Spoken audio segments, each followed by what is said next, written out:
నమస్కారం. నా పేరు డాక్టర్ పురు ధవన్ మరియు ఈ వీడియోలో మనం మాట్లాడబోయే విషయం అనీమియా గురించి. అంటే రక్తహీనత గురించి. ఇది కిడ్నీ ఫెయిల్యూర్ ఉన్న రోగుల్లో సాధారణంగా కనిపించే సమస్య. ఇది ఎందుకు జరుగుతుంది? ఏ కారణం వల్ల జరుగుతుంది?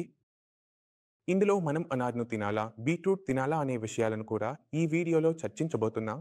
మరి మొదటగా ప్రారంభిద్దాం. కిడ్నీ ఫెయిల్యూర్ ఉన్న రోగుల్లో రక్తహీనత ఎందుకు సాధారణంగా కనిపిస్తుంది?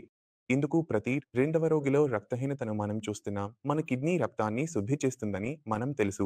రక్తాన్ని శుద్ధి చేసి శరీరంలోని మలినాలను బయటకు పంపుతుంది. కానీ చాలా మంది తెలుసుకోని విషయం ఏమిటంటే కిడ్నీ ఇంకా చాలా పనులు చేస్తుంది. అది విటమిన్ డి ని యాక్టివేట్ చేయడం, ఎముకలను బలపరచడం, రక్తాన్ని తయారు చేయడం, రక్తాన్ని శుద్ధి చేయడం కావచ్చు. ఇవి మీ అందరికీ తెలుసు.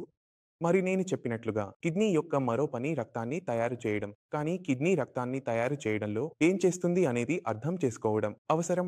ఇప్పుడు మీరు అర్థం చేసుకోండి రక్తం ఎలా తయారవుతుంది. అయితే రక్తం తయారవ్వడానికి కొన్ని ముడి పదార్థాలు అవసరం. ముడి పదార్థాలు అంటే protein, iron, folic acid, B12.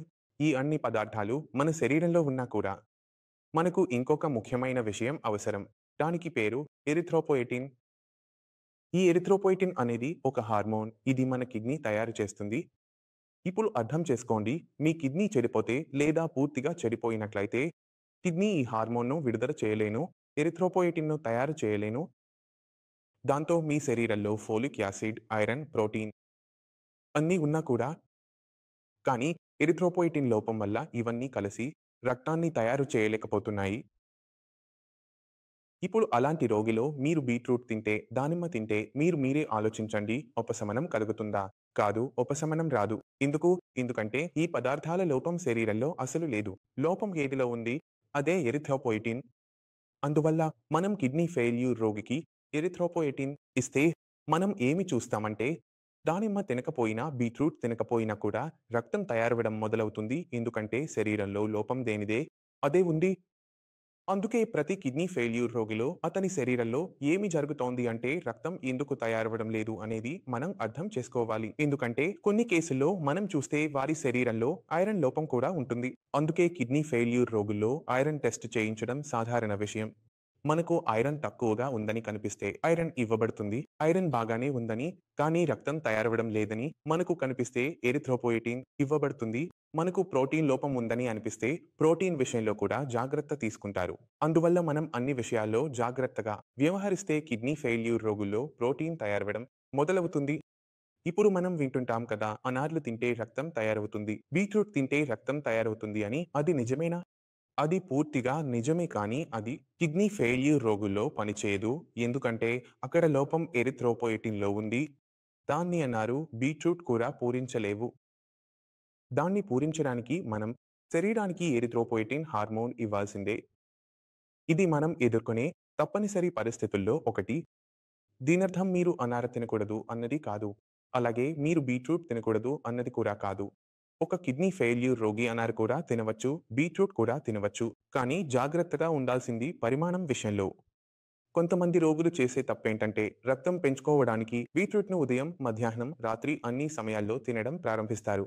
దాంతో వారి శరీరంలో పొటాషియం స్థాయి పెరగడం మొదలవుతుంది. కొంతమంది ఏమి చేస్తారంటే అనార తీసుకువస్తారు. ప్రతిసారి అనార తింటారు. ఎందుకంటే రక్తం తక్కువైందని భావిస్తారు. రక్తం పెరుగుతుంది. రక్తం ఎక్కించుకోవాల్సిన అవసరం ఉండదు అనుకుంటారు. కాబట్టి మనం ఇలా చేస్తున్నప్పుడు మన మూత్రపిండాలు పనిచేయకపోవడం మరియు పొటాషియం దానిమ్మ లేదా బీట్రూట్ రూపంలో మన శరీరంలోకి ప్రవేశించడం వల్ల మన పరిస్థితిని మరింత దిగజార్చుకుంటున్నాము. అది బయటకు వెళ్ళలేకపోతుంది. అది శరీరంలో పేరుకుపోవడం ప్రారంభమవుతుంది. అప్పుడు రక్తం పెరగదు, కానీ పొటాషియం స్థాయిలు పెరగడం మొదలవుతాయి. ఇది శరీరానికి మరొక ప్రమాదకరమైన విషయం అవుతుంది. కాబట్టి మీరు అర్థం చేసుకోవాలి, బీట్రూట్ చెడు కాదు, అనార్ కూడా చెడు కాదు. దీని పరిమాణం సరైనదైతే మాత్రమే. మీరు అవసరానికి మించి ఎక్కువగా తీసుకుంటే అది కిడ్నీ ఫెయిల్యూర్ ఉన్న రోగి శరీరానికి హాని చేస్తుంది.